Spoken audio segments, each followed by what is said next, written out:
I've never been happier. You know, Meg.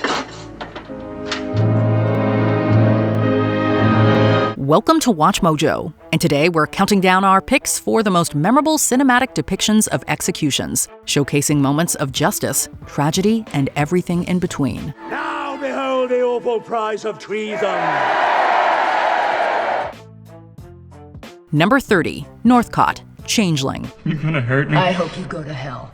Few execution scenes are as unsettling as Gordon Northcott's in Changeling, a film based on the real-life Wineville chicken coop murders. You have been convicted of murder, the penalty for which is death by hanging. Before meeting his end at the gallows, Northcott's final moments are marked by a desperate mix of bravado and terror. The convicted serial killer sings hymns and pleads for mercy. A prayer, please, God. The chilling realism of his execution contrasts sharply with the silent presence of Christine Collins, the mother of one of Northcott's young victims. As she watches the man who destroyed her life finally pay for his crimes, she gazes at him with loathing and disgust. She then has nothing left to feel, as grief has burned it all away. Number 29, Father Gabriel, The Mission. The Mission tells the story of Jesuit missionaries as they try to convert natives in Latin America. As a Jesuit priest defending the Guarani people against colonial forces, Father Gabriel's refusal to abandon his mission sets the stage for his tragic end.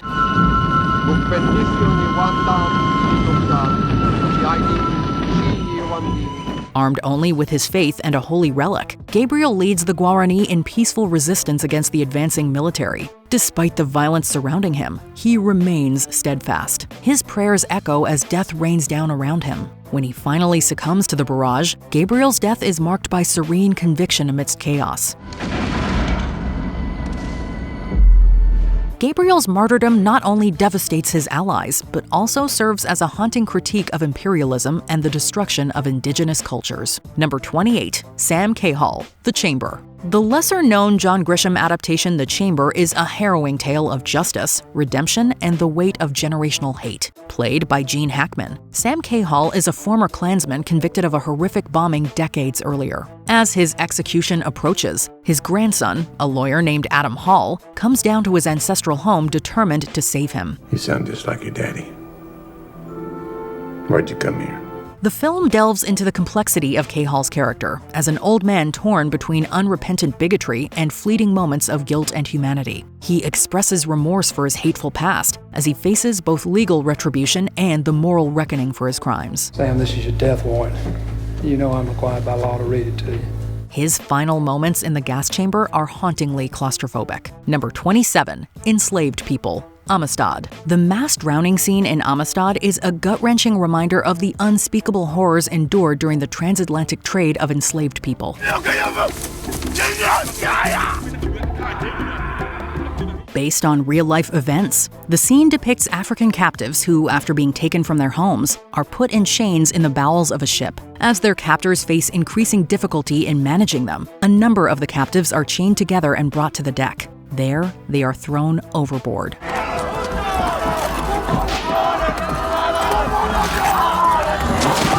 The moment is unflinching in its portrayal of brutal dehumanization. The camera lingers on the victims' helplessness as the sea claims their lives one by one. Number 26, Mary, Queen of Scots, Elizabeth, The Golden Age. Mary Stuart must die. Where is it written? Who says so? Have I ordered it? Mary, Queen of Scots' demise in Elizabeth the Golden Age is as dramatic as the life she led. After years of political scheming against her cousin, Queen Elizabeth I, Mary is imprisoned. Eventually, she meets her end at the hands of Elizabeth's headsman. She approaches her death with quiet, stoic dignity. The scene captures the heavy symbolism of her demise. Mary dons a blood-red dress beneath her cloak, a bold statement of martyrdom and defiance. As the executioner's axe falls, she faces death with unwavering composure. This pivotal moment underscores the high stakes of the power struggles that defined Elizabethan England, a poignant depiction of historical events. I murdered God's anointed queen. And now God's most dutiful son makes holy war to punish me. Number 25, Sir Thomas More, A Man for All Seasons. A Man for All Seasons is a dramatic reenactment of Sir Thomas More's refusal to endorse Henry VIII's break from the Catholic Church. In the film, More is a man of faith and principle, uncompromising in the face of deadly peril and political pressure. I am the king's true subject, and I pray for him and all the realm. He's charged with treason, and after his show trial, is condemned to death. More's execution is as much a statement of principle as his life's work. I die His Majesty's good servant, but God's first. His final words, a wry declaration of loyalty to both the king and his conscience, encapsulate his quiet defiance. The blade falls, but More's legacy of integrity endures. Number 24. Alfred Borden, The Prestige. Alfred Borden's life is a casualty in a war of obsession and rivalry between two magicians. Framed for murder by his nemesis, Robert Angier, Borden faces the gallows with a cryptic calm. Are you watching closely? His final words tease the secret behind his ultimate illusion. He's a twin, sharing one life as a stage magician. As the noose tightens, we're left reflecting on the staggering butcher's bill for ambition. Do you have anything to say?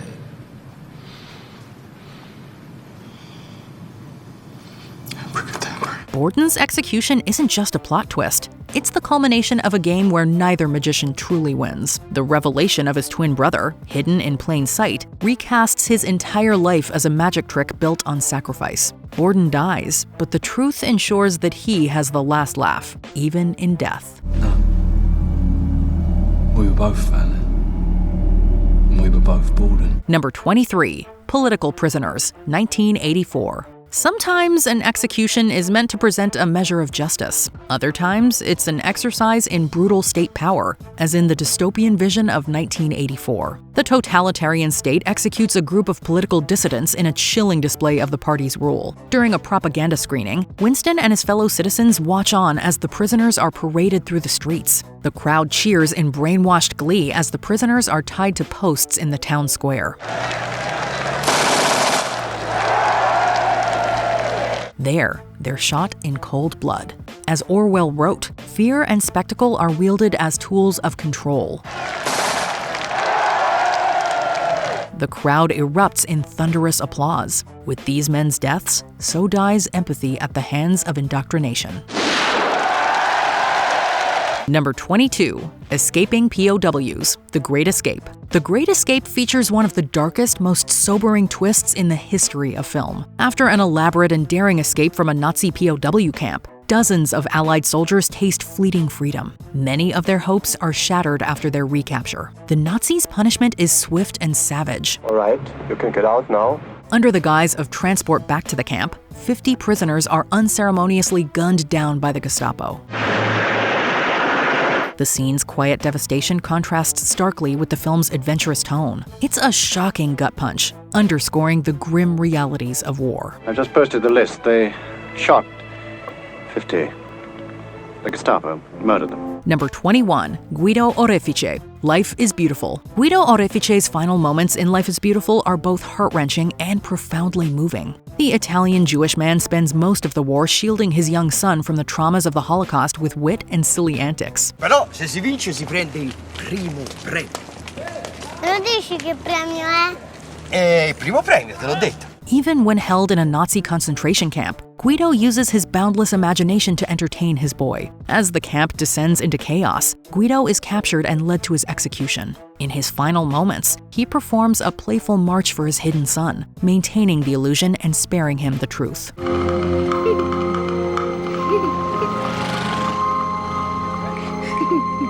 Guido's death is a tragic act of love. He is a devoted, caring father who gave everything to protect his child's innocence in a time of untold horrors. Number 20. Rupert Ames, Law-Abiding Citizen. There's no justice to be found here. Yes, it's true that Richard Ames is a crooked man, but he never hurt anyone. But I swear to God, I didn't kill those people. And yet, despite that, some mishandled evidence means that he has to pay the ultimate price for his partner's killings. Ames admirably asserts his innocence until the very end, but all his cries fall on deaf ears. Then, in an even crueler twist of fate, a laced injection makes his final moments utterly agonizing. Ames's death is not quick, it's not fair, and it's certainly not easy to watch. But it is necessary. The gut-wrenching execution characterizes the stakes of this corrupt system in a way words never could. Number 19, The Hangman, Hang 'em High. With a title like that, it's no surprise that this Western ends with most of its cast on the wrong side of a noose.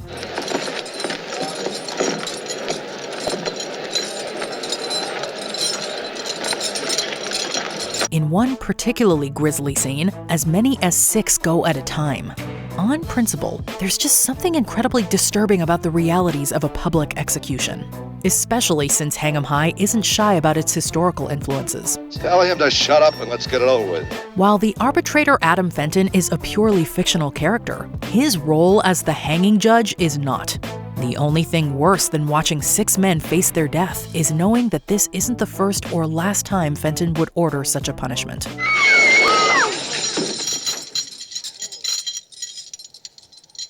Number 18, Horace Pinker, Shocker. There's a pretty high body count in this 80s slasher flick, but ironically, the guy sitting in the electric chair isn't one of them. At least not at first. You see, Horace Pinker's savage murder spree earned him a one-way ticket to execution. However, the real shocker is that he had the devil on his side. Instead of dying in the electric chair, Pinker became electricity itself, allowing him to continue his rampage in an immaterial form. It's not every day you see an execution only half work. But much like the rest of the film, Pinker's fate is played with equal parts camp and horror. Trust us, the results are practically electrifying. Number 17, Anne Boleyn, The Other Boleyn Girl. There was only ever one way that this movie could have ended. And yet that foresight doesn't make it any easier to stomach. Masters, I here humbly submit to the law. While The Other Boleyn Girl takes some significant artistic liberties with its fact-based tale, it's hard to care when Natalie Portman starts the waterworks. She and Scarlett Johansson command the scene with a moving portrayal of grief, trauma, and regret, most of which is done without uttering a single word. Then, in a sudden merciful swing, it's over. The whole thing ends just as soon as it begins. But despite its brevity, the captivating performances are bound to stay with you long after the credits roll. Number 16, Ulrich, Black Death. Based on the sound effects alone, it's clear that dismemberment by horses is not a very fun way to go. Yet somehow, Sean Bean's Ulrich ends up with the last laugh. Literally. She cannot protect you from God's wrath! He refuses to renounce God, and instead reveals that he's brought the namesake Black Death right to their front door. I am death. Vengeance is mine. As far as last-minute revenge plots go, this one's pretty great. He even gets a badass final line before he goes too. God is restored. Ulrich still ends up 6 feet deep, but compared to what the non-believers are about to endure, his relatively quick death is something of a mercy. Number 15, Selma, Dancer in the Dark. It's time. Even after being manipulated, framed, and sentenced to death, Selma poetically spends her final moments singing. The melody strikes the perfect balance of awe-inspiring and heart-wrenching, particularly because Selma could have saved herself. This isn't the last song, there's no violin. But rather than hiring a lawyer, she used the last of her money to restore her son's degenerating sight. It is a deeply tragic turn of events, and since Dancer in the Dark was shot with a handheld camera, there's nothing to separate the audience from Selma's visceral fate. Sadly, she never got to finish the last verse of her song. At the very least, she went out doing what she loved. Number 14, Private Arthur James Gardner, The Dirty Dozen. The scariest part of this harrowing kill is that it's just the first scene in a feature-length film. Somehow, these opening minutes convey just about every emotion to come in the next 2 hours, including intrigue, terror, and, yes, even tragedy. Sir? Sir? After all, no matter what the private did, it's impossible to forget the image of a man begging for his life. It doesn't do him any good, though. Gardner's death goes by in a blink, almost nonchalantly. When you put that to me, Afterwards, one of the majors even asks if it was a good show. Well, Major, what did you think of the hanging? Looked very efficient. To be fair, The Dirty Dozen is about inmates on death row, and this scene definitely gets that idea across. Number 13, John Proctor, The Crucible. It's no hyperbole to say that this scene, and really the movie as a whole, doesn't work without Daniel Day-Lewis. John Proctor is the heart, soul, and life of the story, and that's no more evident than in his death scene. It takes a lot of skill to convincingly play a man who'd sooner lose his life than his integrity. Then explain to me why you will not— Because it is my name! But that mastery is just one of the many reasons this lives on as one of Day-Lewis's best performances ever. And that is saying something. After seeing John Proctor lie, fight, and cry through his false verdict, all he's left with is his name and a prayer. To him, that seems to be enough. For thine is the kingdom, the power and the glory, forever and ever. Number 12, The Conspirators, Valkyrie. In 1944, a group of Germans plotted to assassinate Hitler and reclaim their country from the Nazi regime. Unfortunately, as anyone with a passing knowledge of history knows, their story doesn't have a happy ending. In a bold, creative move, Valkyrie commits to the cruel realities of its historical tale, even though it means killing off its entire main cast in its final minutes. But we have to show the world that not all of us were like him. Whether by hanging, firing squad, or something even worse, they're all put into body bags in a sequence that's nothing short of haunting. Add in some committed performance and a swelling score, and this scene practically needs its own box of tissues. Long live sacred Germany! Number 11, President Snow and President Coin, The Hunger Games Mockingjay Part 2. In a film series full of war and bloodshed, a few casualties are to be expected. We are gathered to witness an historic moment of justice. But with the evil President Snow sentenced to death, no one expected the body count to keep rising, let alone because of Katniss herself. At Snow's execution, she decided to aim her arrow at the biggest threat to Panem, President Coin. The same person that, if left unchecked, would grow into a ruler no better than Snow had been. Don't worry about him, though. He's still got his comeuppance. Just by way of mob trampling instead of Katniss's arrow. This moment is 2 brutal deaths for the price of 1, and successfully concluded the series on a politically charged high note. Number 10, Matthew Poncelet, Dead Man Walking. This movie asks a very simple question. Is it possible to forgive a killer? The answer, however, is much more complicated. For most of the film's runtime, Matthew Poncelet is a rude jerk that refuses to own up for his part in a dual murder. Show some respect. Well, I shall respect you because you're a nun, you with that little cross around your neck. But after admitting his sins and begging for forgiveness, his pleas start to tug at the heartstrings. Then, just as he's put to death, the movie finally divulges the horrifying things Poncelet did to his victims. I think killing is wrong, no matter who does it, whether it's me or y'all or your government. Dead Man Walking refuses to leave things black and white, and the end result is an emotional sucker punch of a scene that's bound to leave you reeling. Number 9, Amon Goeth, Schindler's List. After over 3 hours of hardship and suffering, this man's death is one of the very last things you see before Schindler's List fades to black. So, to say it was a long time coming would be a major understatement. Given how many innocent lives Amon Goeth personally and ruthlessly put to death, it's only natural that he suffers a similar fate. This is really cruel, Oscar. You're giving them hope. You shouldn't do that. Except, in a poetic turn of events, his farewell is anything but grand. He fixes his hair and utters his final words, but it takes the executioners a few pushes to finally knock the stool from under him. If there's any karma, it's that Goeth's end is suitably pathetic. Number 8, Marv, Sin City. If one thing's for certain, it's that Marv did not go down quietly. Instead, when he woke up next to a murdered one-night stand, he immediately got to talking with his fists. In the end, he actually managed to avenge Goldie's death. The catch? It came at the cost of his own life. But this being Marv, he takes the electric chair's first charge like it's nothing. To boot, he even spits out an insult to his executioners. The second round fries him for good, but by then, Marv had already proven his point. He was going out on his terms. Nothing more, nothing less. He's gone. Number 7. Dick Hickok and Perry Smith, In Cold Blood. At times, this novel adaptation plays more like a documentary, and that's a good thing. The film's committed authenticity adds an unshakable weight to Dick and Perry's actions, all culminating in a pair of jaw-dropping executions. You're sending me to a better world than this ever was. Although, even without a film of buildup, this scene could easily stand on its own.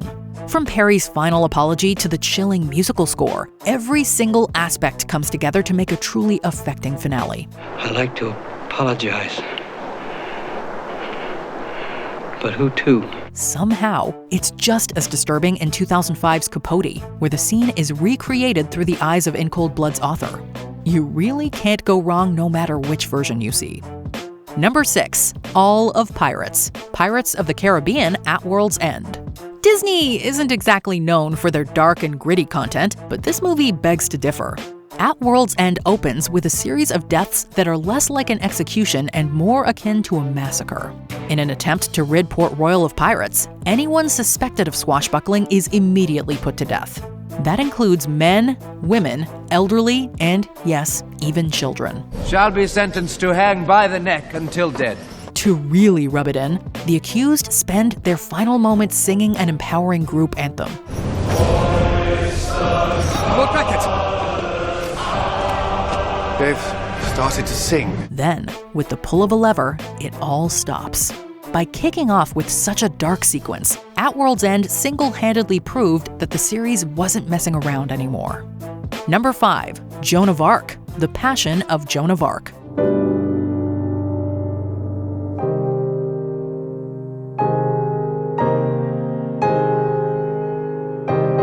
Renée Jean Falconetti's performance here is considered one of the greatest in film history, and you need only look at her death scene to understand why. What she manages to convey through her eyes alone is downright extraordinary.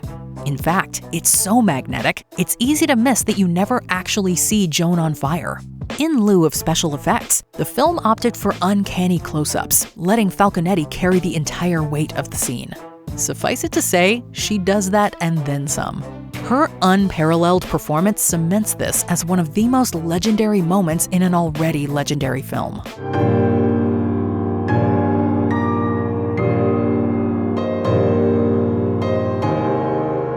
Number 4. Jesus Christ. The Passion of the Christ. Despite its widely revered source material, this is decidedly not a movie for all ages, especially the crucifixion scene. The Passion of the Christ communicates the impact of Jesus' sacrifice by adapting it with an unprecedented brutality. Let's just say it definitely earns its R rating here. The scene is both excessively violent and deeply moving at the same time, and that's reflected in its legacy. In a way, the decade-spanning controversy just speaks to how impactful the crucifixion scene is. At the very least, it definitely goes down as one of the most memorable movie deaths of the 21st century. Mary! back. Number 3. Corporal Paris, Private Farol, and Private Arnaud. Paths of Glory. As backwards as it sounds, these 3 troopers sealed their fate the moment they stepped off the battlefield.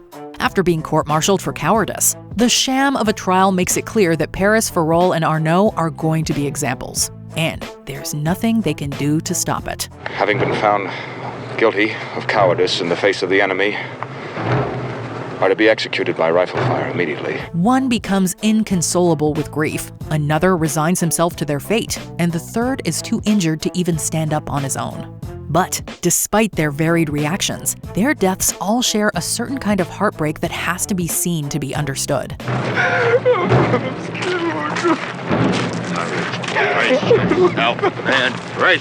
Not that we would expect anything less from the legendary director Stanley Kubrick himself. Ready? Aim! Number 2. John Coffey, The Green Mile. In his final minutes, John Coffey was still more afraid of the dark than his own death. Don't put that thing over my face. Don't put me in the dark. I was afraid of the dark. Even though he was falsely convicted, even though he could have escaped, and even though he had the power to cause miracles, Coffey accepted his fate with dignity. The guards knew it too. Despite the fact that they've done this plenty of times before, it's Coffey's death that leaves them all in tears. Honestly, it's hard to resist joining them. If not during Coffey's final words, then definitely when Tom Hanks's Paul is forced to give the order. The phrase soul-crushing doesn't even do it justice.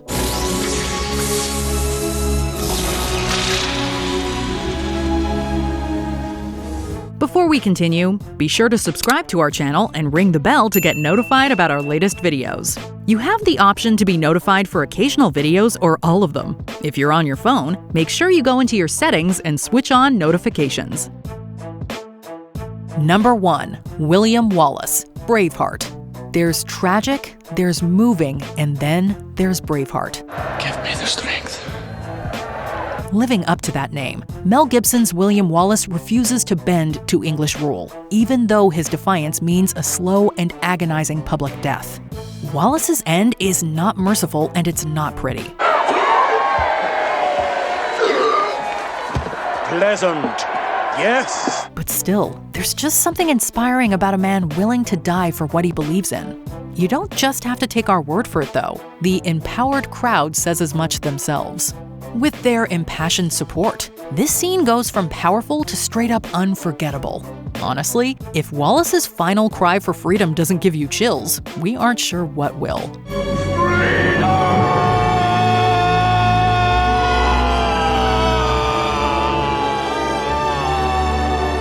Do you think we missed a killer execution scene? Let us know your favorites in the comments below. It's a hell of a thing, killing a man. Did you enjoy this video?